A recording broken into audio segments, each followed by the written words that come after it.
of depth now, but I don't want it to look like I've sponged, so I'm going to use my badger again, my badger softener, and just taking the end of it like that, I'm going to soften all these colours.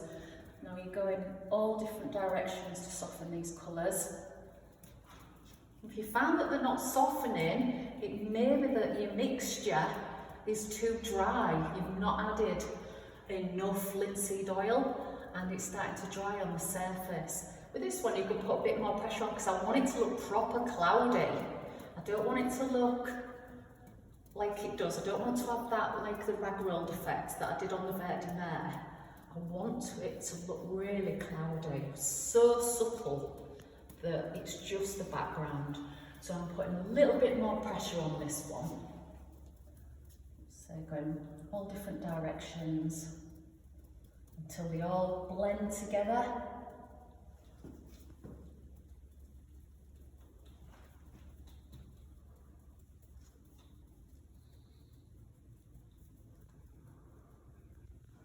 I just want to blend that a little bit more at the top, so I'm just going to add a little bit more white to break it up.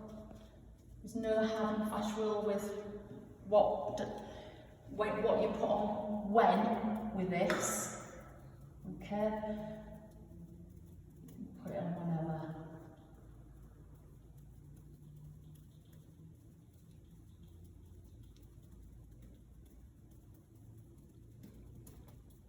I'm just going to stand back and look. Yeah, I'm happy that's clouded. So that's those bits now. So what I'm going to do now, using a writing pencil, I'm going to create some veins. And I'm going to take a little bit of my glaze out again as my medium. I'm going to add the tiniest bit of black just over here. I can drag it in when I want to. Because if you look at the veins, they're not black, they're like a dark grey. Okay, so I just want to go a tiny bit darker than the actual veins on the clouded.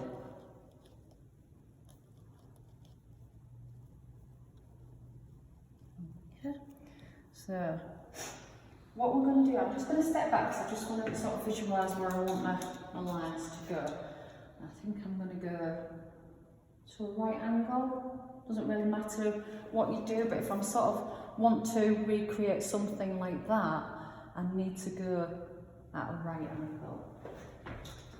So I'm going to start here. I'm just going to take it across. You don't have to carry on. These ones are broken up a lot more than your Vert de Mer ones. They aren't really attached. Some can come down like a diamond, but generally they all go the same way. Okay, so they can come off as long as I'm bringing them this way. It doesn't matter. No, I've not loaded up this brush because there's plenty on there. Okay, so look, just take a couple up there.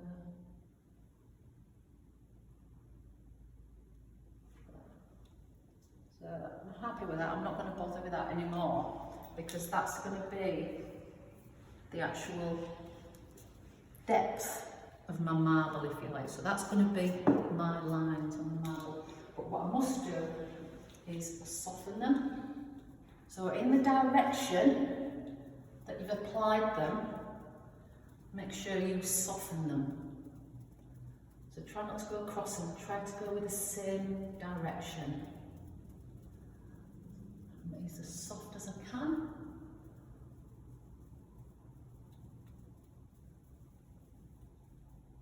So anyway, I'm going to go across a little bit because I just noticed it softens them a little bit better.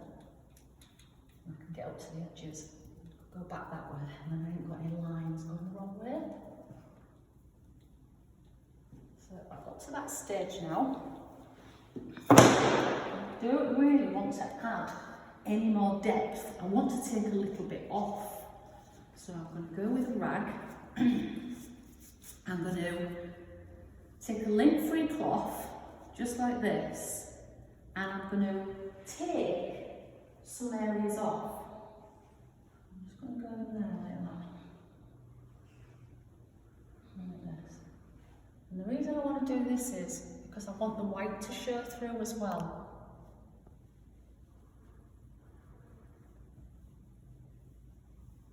So you get all the variations of colour. Then, and again, just going to take a little bit of that yellow off. I feel like there's a little bit much yellow.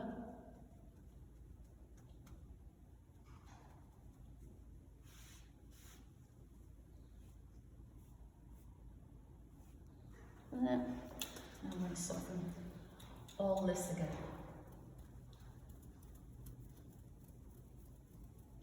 Different directions because I want to soften it all now. I want to use this as my base for my final veins.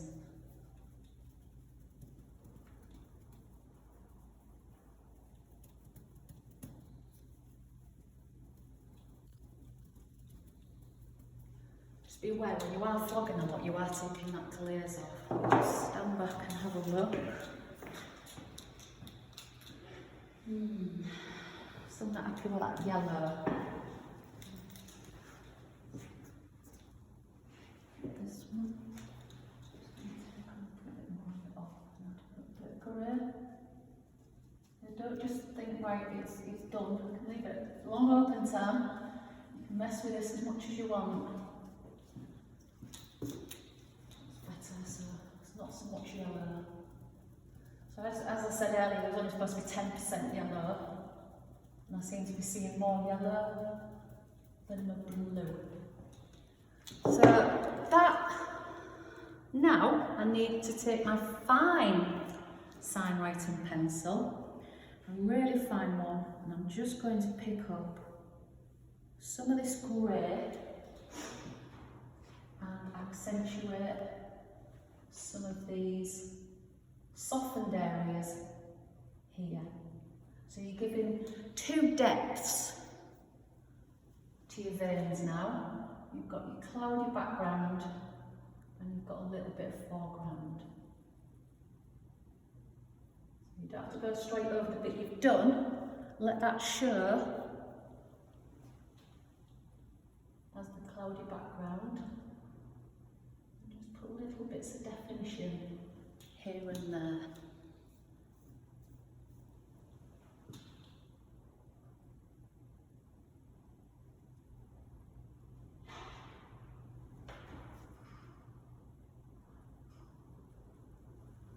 A bit more.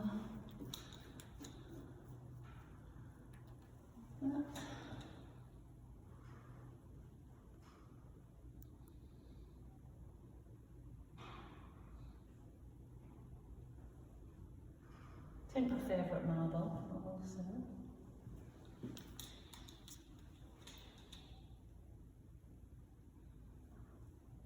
Leave that one, that'll do.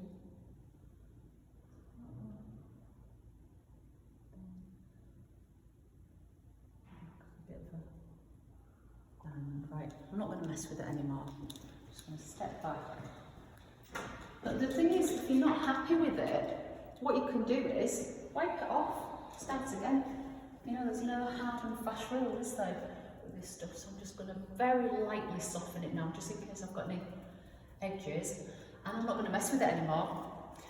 When it's dry, what I'm going to come back with, I'm going to come back with finished glaze. Now, because it's oil, it will be like an oil-based satin. But one of the key sort of tips to get it looking more like marble is to get your surface, your underneath surface as smooth as you possibly can. So using your silicon carbide wet, getting that really smooth surface, making sure that the surface you're going to go on does not have any bits and it does not have any roller marks in it. Okay, so I'm going to say it looks exactly like that, but it's a replica. And that's all we're doing really, we're doing a replica. So Leave that there. Everything obviously needs washing in white spirit. This can just be wiped away. Everything washed in white spirit, that's the sponges, the flogger and the sponges and the brushes and everything, then won't wash in detergent. Oops, excuse me. And that's it.